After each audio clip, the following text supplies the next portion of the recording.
네, 오늘은 무화과 나무 아래에서라는 제목으로 여러분들과 함께 은혜를 나누도록 하겠습니다. 여러분들 혹시 영화 써니 보신 적 있나요? 써니 기억나시나요? 안 보셨어요? 그 유명한 영화를 보셔야죠. 네, 그 영화의 배경이 이제 처음이 이제 한 1980년대 정도의 그 친구들 여럿이서 막 이렇게 지내는 이야기가 나오는데 한 장면이 나와요. 어떤 장면이냐면요. 밤늦게 친구들끼리 이렇게 전화 통화하는 장면이 나오거든요. 그걸 보면서 이 친구들이 대화하는 내용이 되게 웃겼어요. 영상을 잠깐 한번 보실까요? 컴퓨터도 막 들고 다닐 거야. 거기서 편지도 쓰고 라디오도 보고. 어메, 라디오를 본다고? 보겠지. 미래인데. 소설 쓰십니다. 왜? 미래엔 물도 사 먹는다고 하고 그러지 그러냐? 이거 지금 우리한테 그 흔히 있는 일이잖아요. 그렇죠?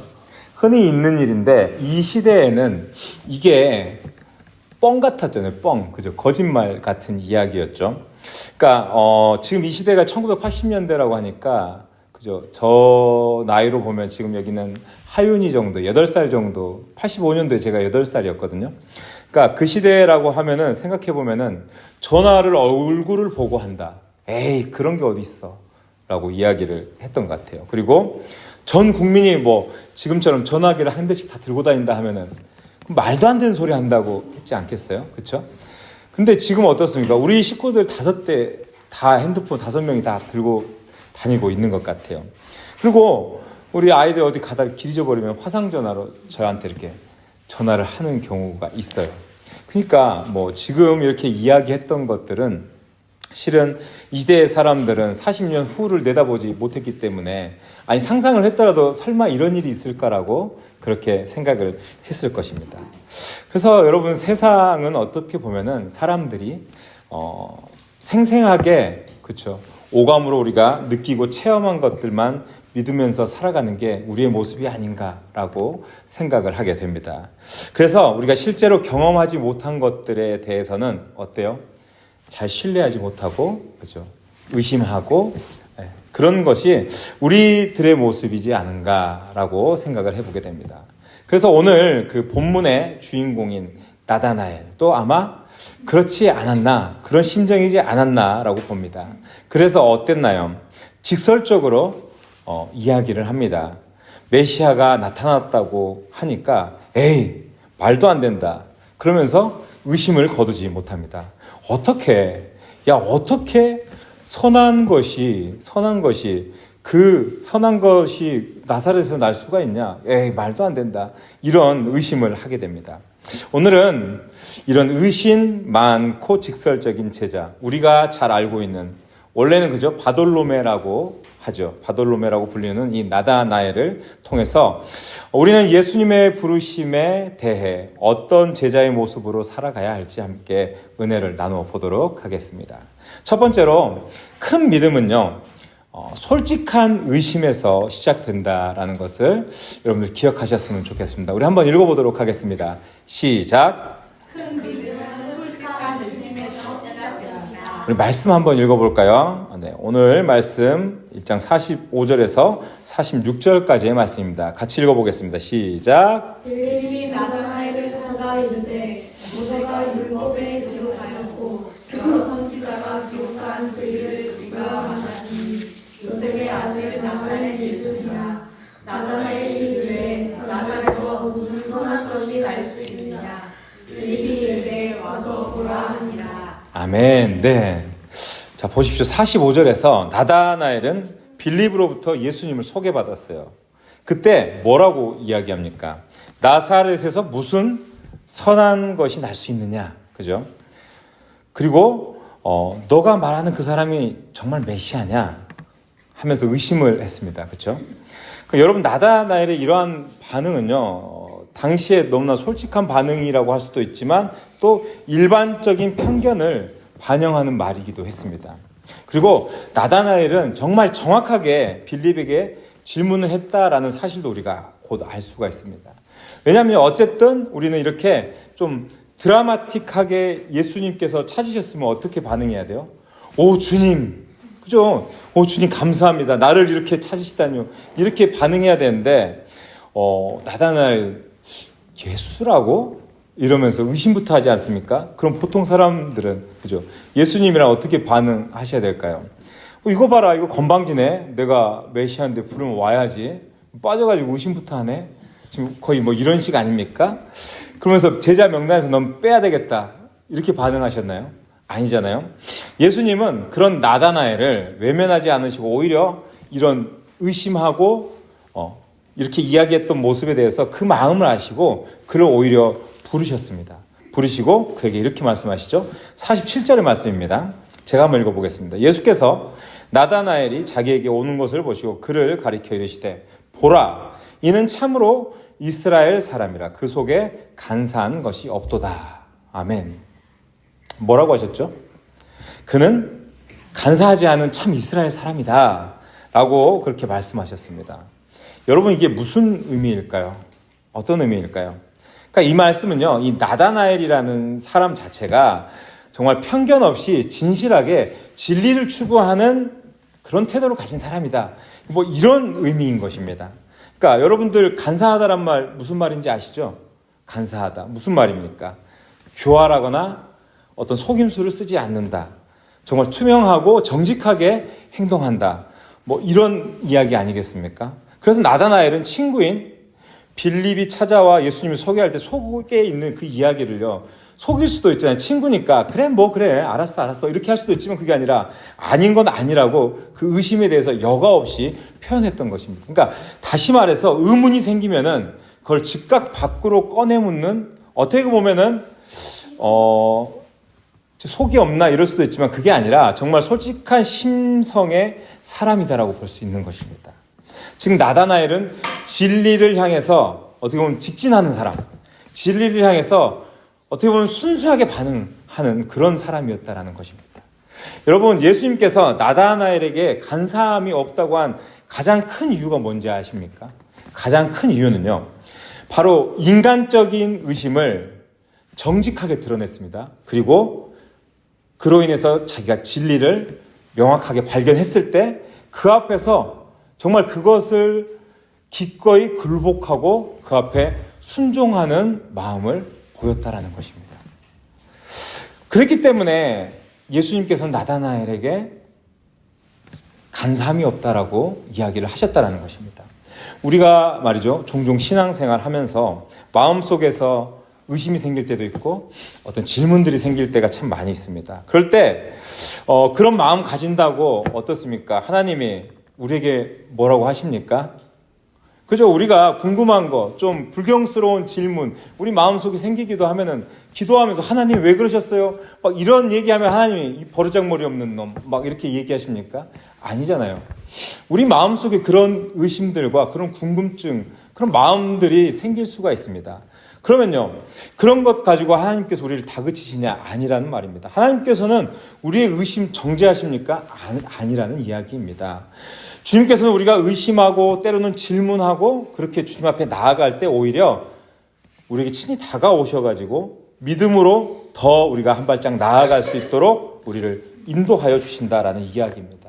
우리의 질문과 의심을 우리가 더욱더 적극적으로 반응할 때 주님은 그 문제들을 해결하시고 그 문제에 대해서 응답하신다라는 것입니다. 그렇기 때문에 우리의 삶 가운데 신앙적 질문과 또 그 의심들이 생겨날 때 우리가 가져야 할 태도는 나다나엘처럼 자신의 질문과 또 의구심을 가지고라도 예수님께 나아가라라는 것입니다. 나아가라. 우리는 계속해서 신앙의 질문을 그렇게 이어가는 삶, 진리를 정말 알고 싶어서 탐구하고자 하는 그런 열망을 가지고 살아가야 한다는 것입니다. 나사렛에 무슨 선한 것이 있느냐라는 이 나다나엘의 질문이요, 어떤 무시와 비웃음이 아니라는 것입니다. 오히려 열심히 말씀을 연구했기 때문에 그렇잖아요. 나다나엘이 구약에 나타난 증거로 봤을 때 베들레헴에서 선한 것이 나야 맞는 건데 이렇게 이야기하는가? 그거 틀렸잖아, 아니잖아 라는 증거로 나사렛에 무슨 선한 것이 있냐라고 이야기를 했던 것입니다. 어쨌든 이 질문은요, 정말 명확하고 정확한 질문이었고 그렇기 때문에 의심을 했다라는 것입니다. 이처럼 우리는 신앙생활 속에서 생기는 의문을 주님 앞에 정직하게 마주하면요, 오히려 더 깊은 믿음으로 우리가 나아갈 수 있게 된다라는 것입니다. 그런데 우리는 때로는 어때요? 신앙적 질문과 의심을 좀 물어보면 안 되는 것처럼, 그죠? 김 집사 그런 걸 굳이 물어보려고 그래. 그냥 눈치껏 챙기고 그냥 그런가 보다 아멘하고 믿으면 되지. 그렇잖아요. 근데 그러면 안 된다는 거예요. 맹목적으로 그냥 믿으려고 할 때도 있는데 그러면 되는 게 아니라 우리는 정확하게 말씀대로 주님을 믿어야 한다는 것입니다. 그렇게 주님을 알아가기 위해서 힘써야지 어떻습니까? 올바른 믿음이 생기고 또 신앙의 토대가 쌓여간다는 사실을 여러분들 반드시 기억하시기를 바랍니다. 또한 주님께서는 이러한 신앙적 열심과 열망을 오히려 기뻐하시고 외면하지 않으시고 기억하시고 불러주심을 믿고 나아가야 할 것입니다. 이 시간 여러분 간절히 소망하는 것은요, 정직한 신앙의 질문과 의심을 가지고 주님 앞에 나아갔던 이 나다나엘처럼 늘 주님 앞에 성실한 신앙으로 또 바른 신앙을 가지기 위해서 정말 열심으로 주님을 알아가기 위해 힘쓰는 저와 여러분들의 삶이 될 수 있기를 주님의 이름으로 축복합니다. 네, 두 번째입니다. 네, 두 번째, 무화과 나무에서 예수님이 나를 발견하게 해야 하는 것입니다. 한번 읽어보겠습니다. 시작. 무화과 나무에서 예수님이 나를 발견하게 해야 한다. 말씀 읽어볼까요? 말씀, 우리 하준이 말씀 읽어야지. 네. 자, 말씀 읽어보겠습니다. 48절부터 50절까지의 말씀입니다. 시작. 나다나엘이 이르되 어떻게 나를 아시나이까? 예수께서 대답하시되 빌립이 너를 부르기 전에 내가 무화과 나무 아래에 있을 때 보았노라. 나다나엘이 대답하여 라비여 당신은 하나님의 아들이시오. 당신은 이스라엘의 임금이로. 예수께서 대답하여 이르시되 왔다 하므로 믿느냐? 이보다 더 큰 일을 보리라. 아멘. 네. 자, 여러분 여기서 보면요, 예수님께서 이제 나다나엘에게 이렇게 이야기하십니다. 너를 무화과 나무 아래 있는 것을 보았다. 이렇게 이야기하십니다. 그러니까 우리가 흔히 하는 말처럼 나 이렇게 길 가다가 너 여기 세븐일레븐에 앉아서 라면 먹고 있는 거 봤어. 뭐 이제 이런 이야기가 아니라는 거예요. 그러니까 예수님이 길 가다가 너 무화과 나무 아래 앉아 있더라. 나 봤었어. 엊그저께. 이런 이야기가 아니라는 거예요. 우리가 이렇게 생각할 수도 있죠. 야, 무화과 나무 아래 있는 너를 봤다라고 이야기하는 게 그렇게 생각할 수도 있지만 이걸 잘 해석해 보면요, 유대인들의 문화와 또 성경에서 의미하는 이 무화과 나무의 의미를 알게 되면요, 이 본문을 조금 다르게 볼 수 있다라는 것입니다. 그러니까 일단 오늘 본문에서 말하는 이 무화과 나무는요, 성경에서 하나님의 축복 그리고 번영 그리고 평화를 상징한 대표적인 이미지입니다. 그래서 열왕기상 4장 25절에 보면요, 이렇게 얘기합니다. 솔로몬이 살아있는 동안 단에서부터 부엘세바 지역에 사는 이스라엘과 유다 백성들은 각자 자기의 무화과 나무와 포도나무 아래에서 평안을 누렸습니다.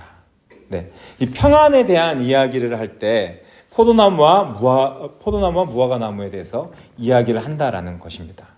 그리고 하나님이 주시는 안식을 누린다는 의미에서도 해석이 되는 것을 볼 수 있는데요. 미가서 4장 4절의 말씀인데요. 제가 읽어보겠습니다. 사람마다 자기 포도나무와 무화과 나무 아래 앉을 것이다. 아무도 그들을 두려움에 빠뜨리지 않을 것이니 이는 만군의 여호와께서 말씀하셨기 때문이다. 아멘. 네, 여러분 무화과 나무 잎 아시죠? 저희 집에도 예전에 저 어렸을 때 무화과 나무가 있었거든요. 무화과 나무 잎이 좀 이렇게 커요. 그렇죠? 무화과 나무 잎이 좀 크기 때문에 어떻습니까? 그늘을 이렇게 크게 잘 만들어 줍니다. 그늘을 크게 제공하기 때문에 어떻겠어요? 그 유대 지역 날씨를 보면요, 일조량이 많기 때문에 이렇게 해가 엄청 많이 비쳐서 뜨거운 날씨이지 않겠어요? 그랬을 때 어떤 시원함을 제공할 것이기 때문에 유대인들은 야외에서 율법 공부를 하든지 아니면 기도할 때 그 나무 그늘 아래를 그런 장소로 많이 사용하였다라는 것입니다. 특별히 랍비들의 문헌을 보면요, 무화과 나무에서 그 열매를 얻기 위해서 꾸준히 나무를 돌봐야 하는 것처럼 말씀도 꾸준히 공부하고 묵상해야 한다, 이렇게 이야기를 합니다. 그러니까 한마디로 말해서 무화과 나무 아래라는 공간이 주는 의미는요, 말씀 연구와 기도의 자리라는 그런 이야기라는 것입니다. 무슨 말씀인지 이해가 되십니까? 네. 예수님께서는 무화과 나무 아래에 있었을 때에 너를 보았다라고 말씀하신 것은요, 이 나다나엘이 정말 경건히 말씀을 묵상하고 있었고 정말 주님 앞에 기도하고 있었던 사람이었구나, 나는 너가 그런 사람이었다라는 것을 알고 있었다, 그런 이야기인 것입니다. 이것을 다른 관점에서 해석해서 이야기하면요, 나다나엘은 이러한 경건의 습관들을 늘 연습했던, 그래서 참 메시아를 알아보는 영적인 안목을 갖춘 사람이라는 그런 이야기라는 의미입니다. 그러니까 한마디로 예수님의 제자로서 벌써 준비가 된 인물이었다라는 그런 이야기인 것입니다. 여러분, 성경을 다 살펴보잖아요. 그럼 예수님께서 제자들을 부르셨을 때 그 모든 제자들 중 유일하게 나다나엘만이 예수님께서 찾아가지 않으시고 나다나엘이 예수님을 메시아이심을 먼저 알아보고 제자가 되었던 것을 우리가 알 수가 있습니다. 그가 유일합니다. 다른 제자들은 어땠습니까? 고기 잡고 있는데 야, 그 그물 내려놓고 나 따라와라. 예수님이 부르셨습니다. 세금 걷고 있는데 야, 그거 내려놓고 나 따라와라. 다 이렇게 주님의 콜링을 받고 주님께 따라 나섰지만, 예수님이 찾아서 그렇게 갔지만 나다나엘은 직접 주님께 찾아갔다라는 것입니다. 이렇듯 우리는요, 경건의 자리, 경건의 습관을 지키는 훈련이 되어 있었을 때에 주님께서 원하시는 정말 진정한 제자의 모습으로서 준비된 삶을 살아갈 수 있게 된다는 것입니다. 때로는 우리가 말씀을 읽고 그것을 묵상하고 또 기도의 자리를 지키면서 늘 주님의 말씀에 귀 기울이기 위해 애쓰면서 살아가야 한다는 것이죠. 우리가 왜 그렇게 살아가야 하겠습니까? 왜냐하면은 이 모든 것들이 정말 예수님을 만나는 중요한 통로이기 때문입니다. 제가 아는 사람 중에도 이런 사람이 한 사람이 있습니다. 많은 분들이 있지만 특별히 경건의 자리에 있기 위해서 너무나 많이 애를 썼거든요. 그리고 큰 결과를 얻어냈는데 누구냐면요, 2012년에 런던 올림픽에서 금메달을 땄던 김재범 선수예요. 유도 선수. 저는 이제 원래 어렸을 때부터 이제 코치를 했을 때부터 잘 알던 선수인데요. 예전에 이제 CBS에서 인터뷰하고 이제 방송에 나갔던 장면이 있는데 한번 보시도록 하겠습니다. 런던 올림픽 유도 금메달리스트 김재범 선수의 신앙 고백이 많은 이들에게 잔잔한 감동을 주고 있습니다. 김재범 선수는 경기를 하기 힘들 정도로 몸 상태가 나빠졌지만 기도하며 대회를 준비했다고 밝혔습니다. 역경을 딛고 올림픽 금메달을 따낸 김재범 선수의 신앙 고백을 들어봤습니다. 최경배 기자입니다. 런던 올림픽 유도 81kg급에서 금메달을 딴 김재범 선수는 매 시합 때마다 두 손을 들고 하나님께 기도했습니다.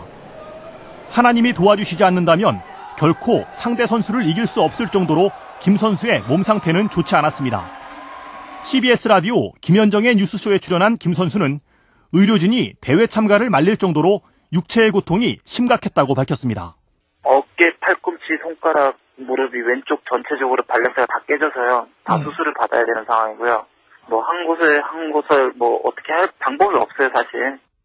중학생과 대결에도 이기기 힘들 정도의 몸 상태로 올림픽 금메달을 따낸 김 선수는 기도로 준비했기에 메달을 확신했다고 고백했습니다.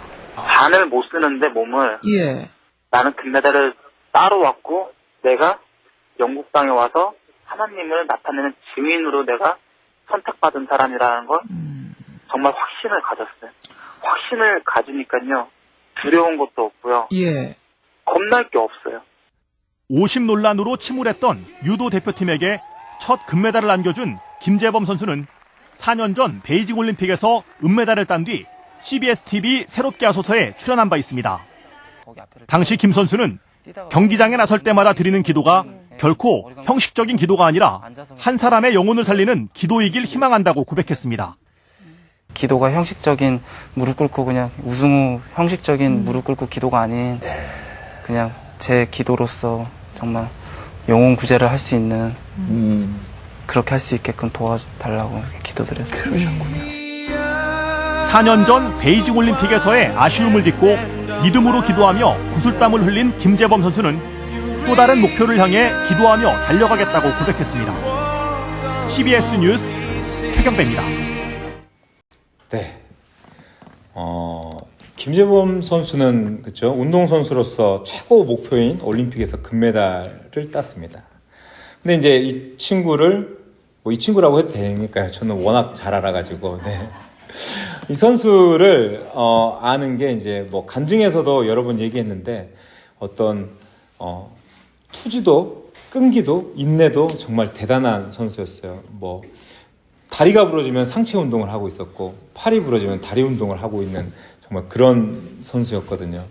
근데 1등에 대한 욕심도 굉장히 컸어요. 그래서 밤에 11시 11분에 시간을 정해놓고 매일 그 시간에 기도했다 그러더라고요. 그 1등이라는 금메달을 따야 된다라는 그 목표 때문에 항상 제일 앞에 서고 그러니까 그런 것들까지도 좀 이렇게 정해놓고 했어요. 근데 어떤 자기 욕심이라고 할 수도 있지만 그걸 뛰어넘어서 아까도 새롭게 하소서에 나와서 얘기했던 것처럼 자신의 모습을 통해서 금메달을 따는 그것들을 통해서 정말 하나님 앞에 영혼 구원할 수 있는 그런 기도의 모습을 드러내기 위해서 했다라는 것을 보면서 어떻게 보면 그 모습 자체가 경건의 훈련, 경건의 자리에서 그렇게 살아가는 귀한 모습이 아닌가, 그리고 또 그런 영향력들을 끼치고 살아가는 모습이 아닌가라는 생각이 들었습니다. 여러분, 우리도 어쩌면은 이렇듯 우리 삶의 자리에서 그렇죠?